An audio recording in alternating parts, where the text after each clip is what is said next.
이 기사는 정확한 것으로 후에 밝혀졌다. 이 정보는 김창룡의 참모들에 의해 신 기자에게 전달된 것이었다. 물론 그것은 합수부의 수사 방향과는 다른 것이었다. 그러니까 이제 이 사실단거를 경무대에서 봤을 거 아니요. 그러니까 이 박사 이거 어떻게 된 거냐? 수사 어떻게 된 거냐? 이렇게 된 거예요. 그래가지고선 군에서도 비호할 수가 없었지. 우여곡절 끝에 암살범 일당이 체포됐다. 암살 후 한 달여 만이었다. 암살 주범은 김창룡의 옛 부하였던 허태영 대령이었다. 대체 왜 상관을 암살한 것일까? 재판부는 인사 문제에 대한 불만을 암살 동기로 결론지었다. 허태영은 군 민주화라는 대의 명분으로 김창룡이라는 암적 존재를 제거한 것이라고 진술했다. 그리고 배우도 없다고 주장하면서 사형 선고를 순순히 받아들였다.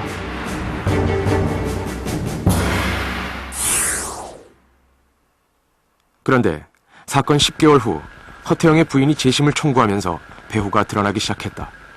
여러 명의 장성들이 소환되었다. 당시 군사법정에 모인 계급장의 별만 29개라는 기록적인 군사재판이 열렸다. 그리고 발표된 검찰 수사 결과는 충격적이었다. 암살 배우는 삼성장군인 이군사령관 강문봉 중장이었다. 그는 나중에 무기징역으로 감형받았지만 당시 재판 결과는 사형이었다.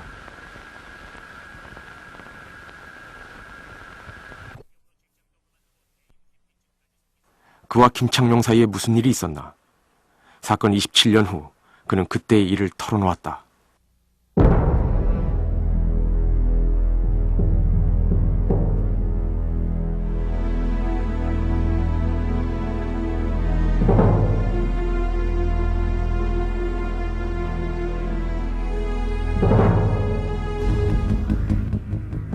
당시 김창룡은 강 중장의 부관을 탄피 부정 수출 사건과 연루지켜 구속했다. 이러한 구속에 무리가 있다고 판단한 참모총장이 석방을 지시했지만 그는 받아들이지 않았다. 그러자 정일권 총장과 강 중장은 진해 별장에서 휴가 중이던 대통령을 찾아갔다. 우리는 대통령에게 김창룡을 영전시키든지 말든지는 각하의 마음대로이나 아무튼 다른 곳으로 보내서 정보 수집하는 일만은 못하게 해주십시오 하고 말했죠. 그랬더니 이 대통령은 그래 하고 승낙을 합니다. 경무대에 파견된 특무대원으로부터 이 사실을 보고받은 김창룡은 즉시 이 대통령을 찾아갔다. 그 말을 들은 김창룡이 곧 달려와서 자기는 대통령에 대한 충성심밖에 없고 목숨을 걸고 일하고 있다고 하소연을 한 모양입니다. 그러니까 이 대통령의 마음이 다시 약해져서 그대로 일하라고 이렇게 됐지요. 이런 갈등이 후에 암살 사건으로 발전하였다. 당시 김창룡 특무대장은 소장 계급이었다. 하지만 사성장군인 참모총장도 어쩔 수 없는 위압적 존재였다. 새로 참모총장이 온다 그거야. 그러면 특무대장이 신고를 해야 될 거 아니에요. 부하니까. 그러면 특무대장 김창룡 신고합니다 이래야 되는데 딱 서류 하나 들고 가요. 보따리를. 탁 갖다 놔요. 저 특무대장입니다. 잘 부탁합니다. 이게 뭐냐? 이거는 참모총장도 배에서 털면 먼지 안 나는 사람 어디 있어요? 거기다 저 서류가 있단 말이에요. 그러니까 첩보를 하지 마 조심해라. 그런 걸로 그게 이제 말하자면 나쁘지. 그러니까 김창룡이를 군 내부에서도 꺼려하고 또 이 박사 주변에 고위 정치 주변에 있는 사람도 꺼려하고. 그는 어떻게 공식 지휘 계통을 초월한 힘을 가질 수 있었나? 해답은 바로 대통령의 신뢰였다. 그렇다면 왜 이 대통령은 김창룡을 가장 신뢰하게 되었을까? 그것은 이 대통령의 뼈아픈 경험 때문이었다.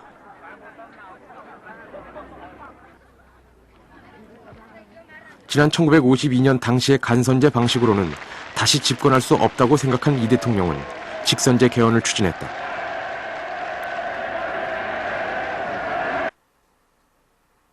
개헌안 통과를 위해 관제 지지 서명 운동까지 벌였지만 문제는 야당 의원들이었다. 직선제 개헌안이 국회에서 부결되자 새로운 방법을 모색했다.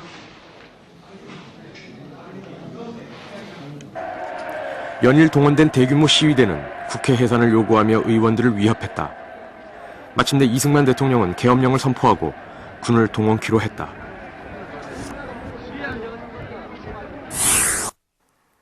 이승만은 육군참모총장 이종찬에게 계엄령을 위한 군대 파견을 요청한다.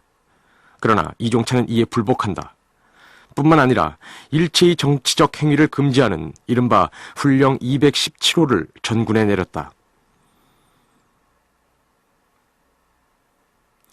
군을 재집권을 위한 도구로 동원하려 한 이승만에 대한 명백한 반대의 표현이었다.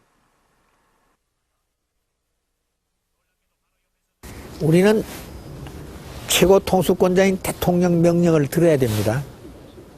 그 명령을 거부할 수가 없어요. 그러면서도 나중에는 그걸 거부를 했다 이런 얘기했는데 거부한 게 아니에요. 거부한 게 아니고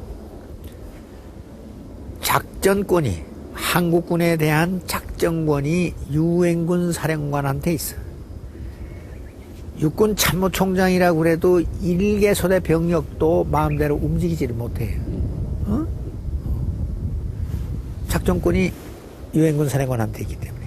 그래서 우리는 보낼 수가 없습니다. 그러니까 이 원영덕 장군이랑 이양영 양반들이 대통령한테 보고하기를 참모총장이 병력 보내라는 대통령 각하의 명령에 불복했습니다. 대통령이 대노했다 그 얘기죠.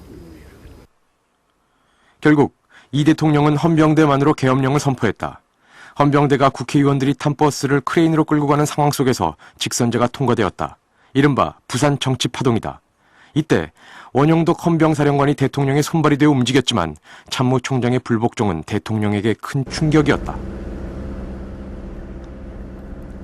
한국전쟁을 겪으면서 군의 규모가 갑자기 10만에서 70만으로 커졌다. 당시 비대해진 군은 대통령에게 위협이기도 했다. 쿠데타 얘기까지 종종 나오던 시점이었다.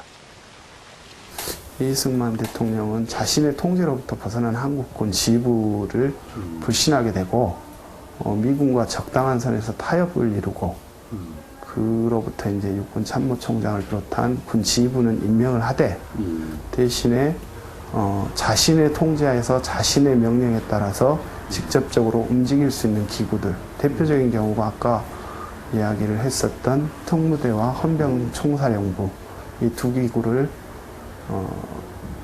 확대시키고 엄청난 권한을 줌으로써 군대 내의 사찰뿐만 아니라 자신의 정적을 제거하는 데 있어서도 적절하게 활용을 했습니다.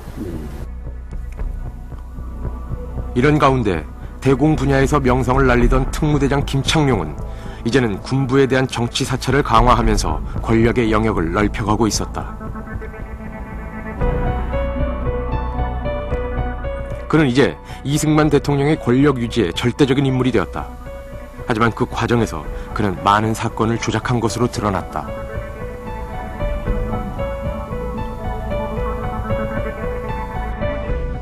그 조작 사건에 연루돼 희생됐던 사람 중에 한 명인 김종평 씨. 한때 김창룡의 상관이었던 그는 일명 동해안 반란 사건으로 3년 옥고를 치렀다.